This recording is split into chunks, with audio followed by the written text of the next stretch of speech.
Hey man, it's been a while. It's been a while. Sorry about that.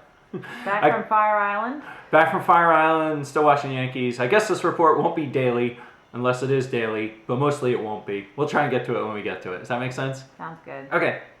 So you want to change things up a little bit? You want categories now, right? I want categories. I want formats, so we can kind of do this in the same way every day. And the first thing will be a soapbox, and I'll get up there and talk about things. And then we'll talk about last night's game. We'll delve into a little baseball history, and then we'll do the upcoming game. We'll look at that. And I reserve the right to throw anything in there, but we'll always be looking at it from kind of like the player's perspective, hopefully not what the media has already covered, although in some cases it will be. And we'll just address it that way. Okay. Get on your soapbox. All right. Today I want to talk about pitcher protection. The other night, Brian Mitchell was hit in the face by a line drive. It was terribly scary, stopped everything dead. And this kind of thing happens. What I want to talk about is that a number of people have now been talking about pitcher protection. Maybe they should wear a helmet or a mask or put a screen in front of them like it's batting practice or something like that. And here's what I have to say about that. Looks like Brian Mitchell is going to be okay. Thank God, that's terrific, and he'll come back. And he was fortunate. Juan Nicasio was hit a couple of years ago, just brutally knocked him out, basically. And we've seen over the years pitchers get hit by line drives. Herb Score, of course, is the name that jumps to mind whenever you talk about a line drive hitting a pitcher. It basically ended his career. Now, if you really look at it, Herb Score did come back from that, and he pitched pretty well, but it was for a brief period of time, and he never recovered. My thing is, we can't have pitcher protection. We play the game the way the game is played. As long as we're not introducing aluminum bats into major leagues, then pitchers are just going to have to go out there, follow through, and watch the ball. It's really terrible when somebody gets hit, but it's a part of the game, and we play on. And fortunately, it doesn't happen with more frequency. All right. That's my opinion. Okay. Last night's game?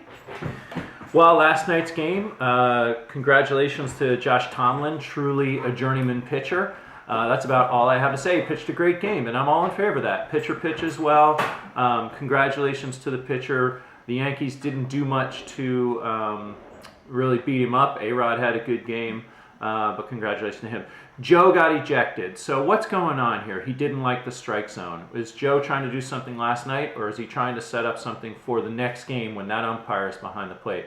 That may be the case. Or, which is usually what happens when the manager gets thrown out of the game, is he trying to protect his player, in this case Gardner, which really wasn't necessary, or maybe create a spark for the team? What's your least favorite thing about the game?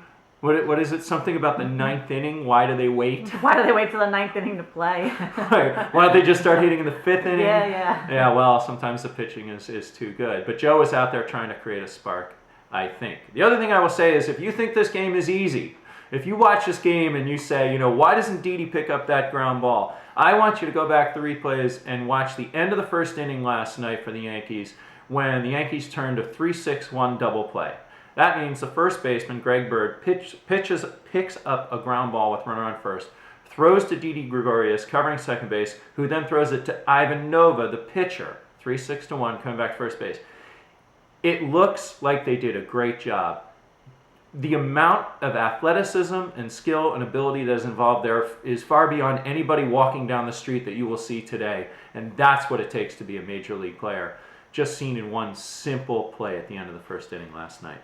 Does that bring us back to some past play you want to talk about? No, I'm going to foreshadow because in my soapbox in the future, we're going to talk about blocking the plate. So I want to tell you about why blocking the plate should be allowed. And from my perspective, in this particular case as a catcher, when I was in college, this actually was in a summer league, but it doesn't matter. We have runners on first and second with one out. Guy singles down to left field, and there's going to be a play at the plate. In this league, you can't run over the catcher.